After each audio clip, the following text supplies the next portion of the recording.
Hello. In this video, I would like to introduce the Infinix GT10 Pro review.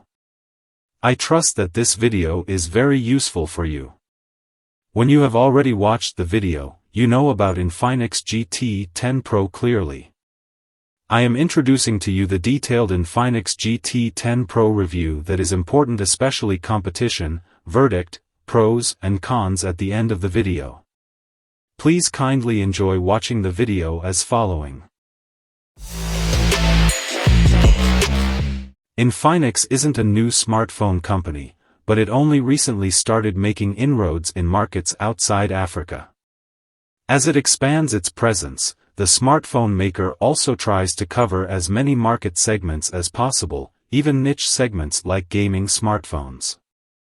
Enter the Infinix GT10 Pro, an affordable phone aiming to deliver great performance in a body with decidedly gaming aesthetics. The GT10 Pro is strongly related to the Infinix Note 30 VIP, but dials down the charging capabilities and comes with a different body and improved cooling. The new phone later settles for relatively tame 45W charging, slower than what the Note 30 VIP can do wirelessly. And since we already have the charging test for the VIP, you can use the other parts of this review if you are in the market for the GT10 Pro's sibling as well. Let's now get back to the review. The GT10 Pro stands out with an unusual and catchy design. It does slightly remind us of the Nothing Phone 1 and 2, with its transparent back and LED lighting, but obviously, the general aesthetics are different here. A MediaTek Dimensity 8050 chipset is running the show. Announced just a couple of months ago, this is mostly a rebranded Dimensity 1300, which was one flagship-grade SoC. A bright 6.67-inch OLED panel with a 120Hz refresh rate completes the gaming experience with a fairly fast 360Hz touch sampling rate. It wouldn't be a gaming phone without a set of stereo speakers, of course, and the GT10 Pro even gets some DTS tuning for those. Last but not least, the GT10 Pro features a rarely seen in this class 108MP main camera with a large January 1st 67-inch sensor. It's the only fully functional camera at the back, but if it manages to comfortably outperforms the competition, many will probably be willing to live without an ultra-wide shooter.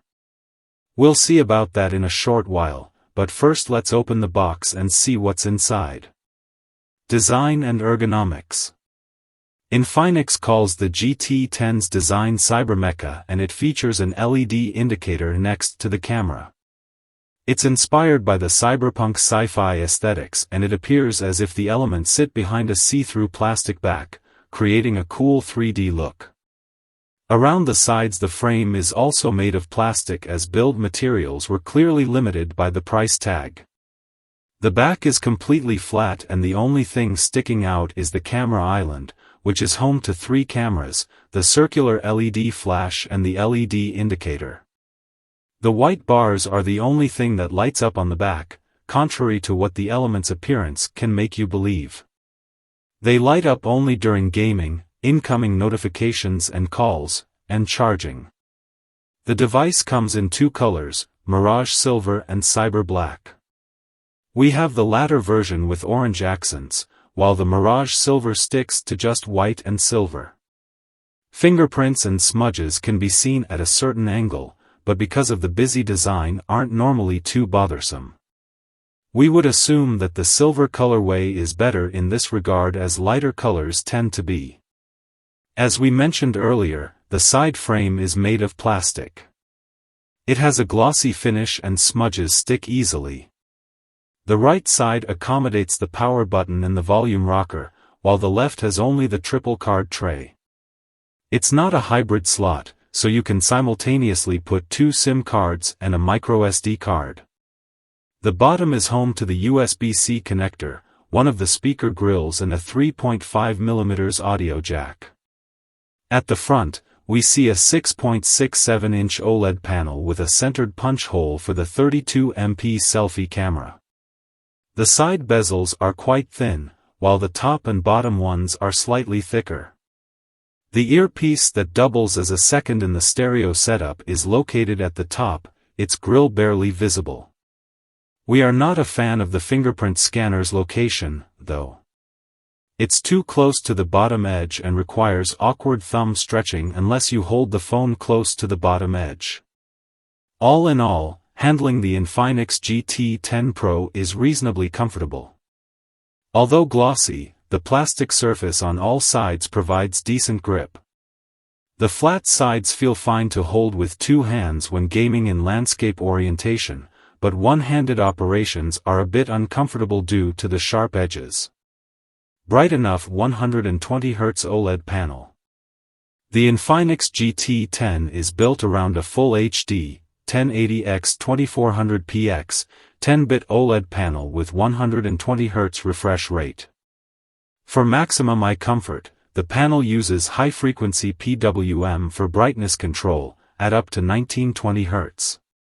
There are no official HDR certifications, although, we found that HDR YouTube videos look fine.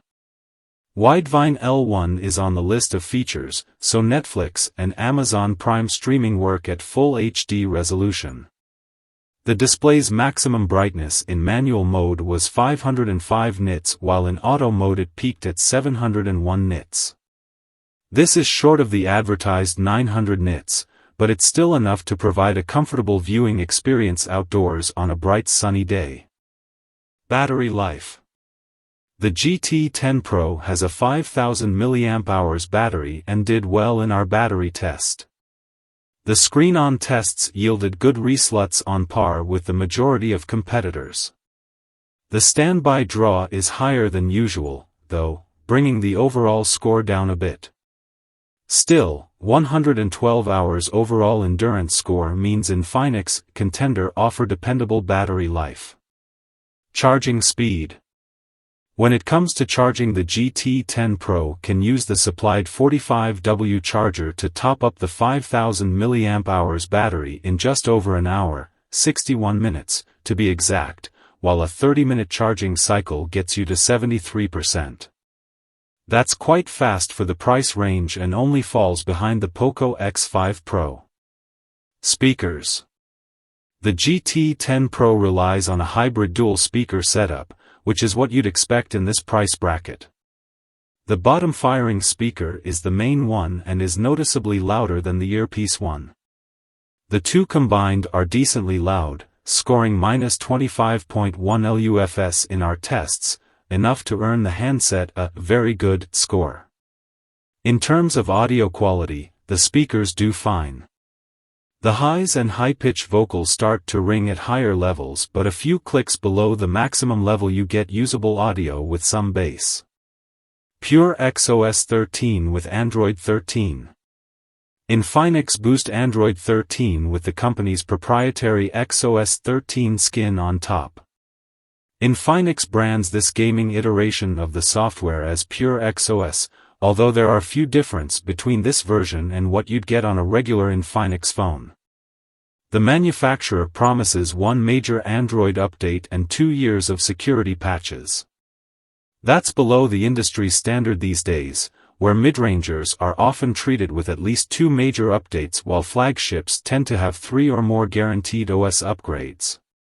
Infinix says its main focus when creating XOS was to stick to the vanilla Android aesthetics as much as possible and keeping the bloatware to minimum.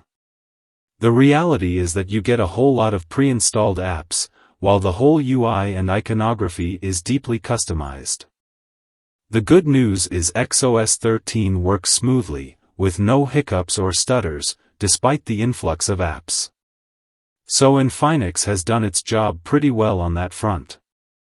Camera.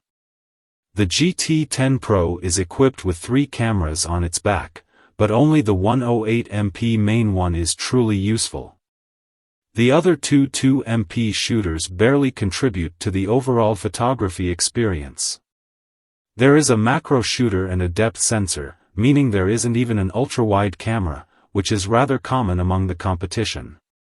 Those 8MP ultra-wides are far from amazing, of course, but they still provide that unique perspective when there's sufficient lighting, and the GT10 Pro has no response to that. The main 108MP cam definitely makes up for the lack of meaningful auxiliary ones, though.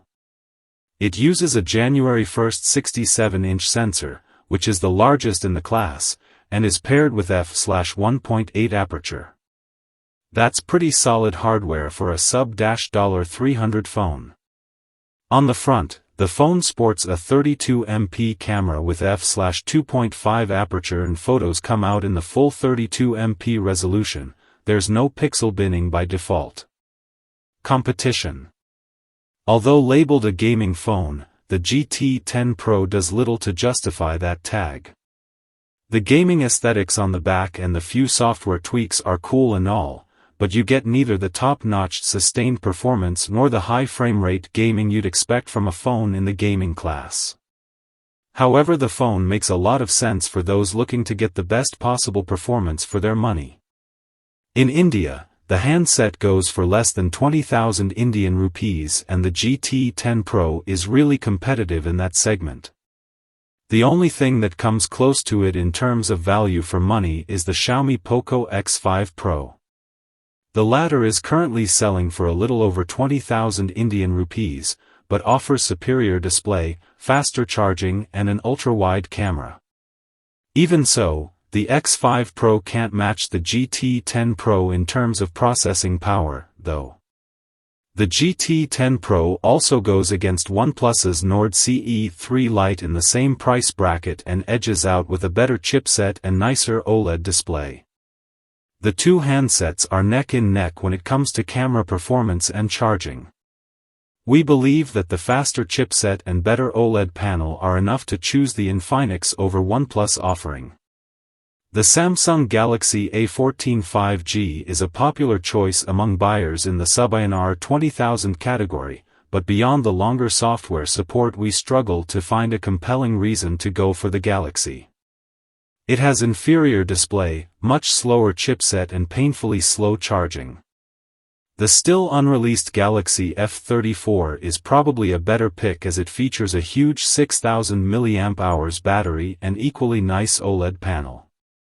However, the Exynos 1280 is no match for the Dimensity 8050. A more valid option outside of India would the Galaxy A34, but again you will be getting a more expensive phone with less capable hardware. The software alone could make the A34 a better fit for those looking for a smoother experience, though. Verdict. So the Infinix GT10 Pro is not a great smartphone, but is a very competitive mid-range. It offers the best performance for its price, a solid OLED panel, faster than usual charging, 256 GB internal storage, and dependable camera performance. Now the question remains, how would people feel about buying a regular mid-ranger with those over-the-top gaming aesthetics? But in the age where all phones look so similar, the standout Meca design is more of a pro than a con. Pros. Solid 120Hz OLED panel. Great price/performance ratio. Dependable battery life. One of the fastest charging solutions in the price range. Good daylight camera performance all around, including selfies. 3.5mm jack, 256 GB base storage, dedicated microSD card slot. Generous retail package. Standout Meca design. Cons. Sustained performance isn't ideal for a gaming smartphone. XOS has too many pre-installed apps, poor organization. Low-light camera performance is only average. Games are capped at 60 frames per second. Thank you for watching. See you next videos.